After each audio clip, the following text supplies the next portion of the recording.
All right, what's up, guys? It's Jack, and welcome back to another video. And as you guys know, in every single Call of Duty, there are positives and negatives about the game from a multitude of angles, right? So in this video, I wanted to take a few minutes and talk about some of the positives of Call of Duty World War II, which is one of the more divisive Call of Duties between the fan base on whether they like it or dislike it or whatnot. So let's get into it. Now, the first thing on my list was that it's a boots on the ground game, right? That's pretty obvious. It's the elephant in the room.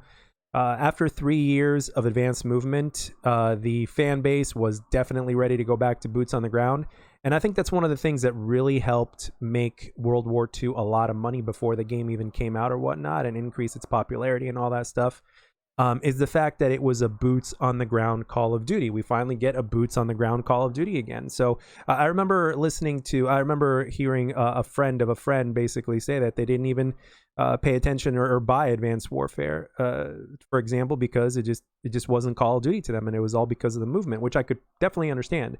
So I think when it comes to that, I think there are a lot of fans that are like that basically have that same type of viewpoint, which is not wrong at all, because the movement changes everything in terms of how you move. So going back to boots on the ground was definitely something that was good for the series, and its timing was just right because we had gotten 3 years of advanced movement. So the next up was the headquarters feature. It was something that was new. It wasn't exactly implemented in Call of Duty before, especially like to this extent, but it was something that was pretty cool. It could have easily been it could have been something so much bigger, but at the end of the day, Sledgehammer Games still took the time to implement it in the game and to put it in there. So as a person who appreciates whenever something new comes into the mix, whether I use it or not, I could definitely say it's definitely a plus.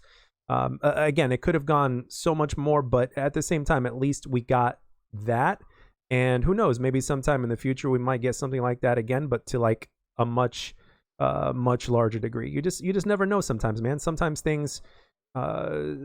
we get things that end up being a pleasant surprise. So I would say headquarters was definitely one of the things that a lot of people liked. Number 3, these are kind of like these are like a multitude of things about the game, but they're all within the same category, so I put them into one. You can grind for weapons, and of course the weapons themselves were good. There were a lot of viable weapons in the game, from AR and SMGs. Even the snipers were good and all that stuff. The shotguns were obviously cheesy, especially with the incendiary rounds or whatnot, but overall, like, all weapons were pretty good. And Sledgehammer Games definitely learned from Advanced Warfare. Like, if they're going to put weapon variants in the game, number one, they have to be cosmetic only. Right, which they were in this game. I like the fact that some weapons had different looking iron sights, which was great. You know, if you really didn't like a certain iron sight on a weapon, when you were able to grind for that variant, it's like, hey, all of a sudden you like that weapon because of the iron sights. The iron sights can make a tremendous difference in a weapon, and it can also give you vibes of like a whole different weapon. It could feel like a different weapon while being the same weapon, if that makes any sense to. And at the same time, the fact that in terms of damage and all and range and all that kind of stuff were pretty much the same across all the variants was great. And Sledgehammer definitely learned from that. It was one of the biggest complaints in Advanced Warfare, and they definitely learned. And the fact that you can grind for them was great, because in previous Call of Duties, I mean, not all of them, but in previous Call of Duties, it was like, like especially with Treyarch games, it's like Activision said, nope, you can't grind for them unless you're absolutely lucky. We're going to put them to where you're going to have to pay a ridiculous amount of money for some of them or whatnot. So it is what it is, man. But the next one was number 4 was the overhaul and the dev support. Like, the dev support and the overhaul was absolutely amazing. And I personally appreciated that, because it was something that we needed as a community. There was a lot of things that we were complaining about that they basically ignored us, and they basically said no and blah, blah, blah. And then after 6 months or so or whatnot, after Condrey and Schofield left, they did an overhaul that was worth like, 16 gigs or something like that, if I'm not mistaken, after it was all said and done, when you had the update. So and they changed stuff around with the perks and stuff like that. They took all our feedback into account a lot more. Their communication was a lot better, and ultimately at the end of the day, that's all we really want at the end of the day when it comes to a Call of Duty game, especially if you want that Call of Duty game to be good.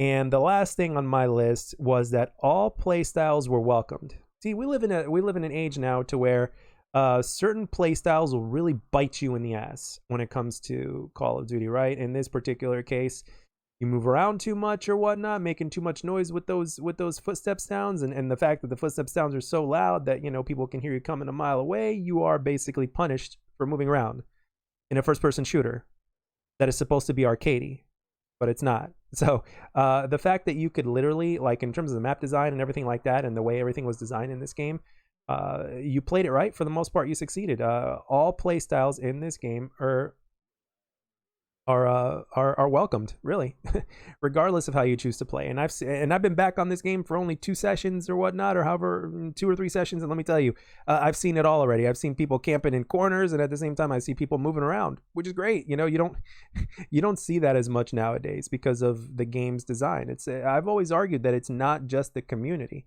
it's the design. You know, it's what the game allows you and what it limits you or doesn't limit you to do.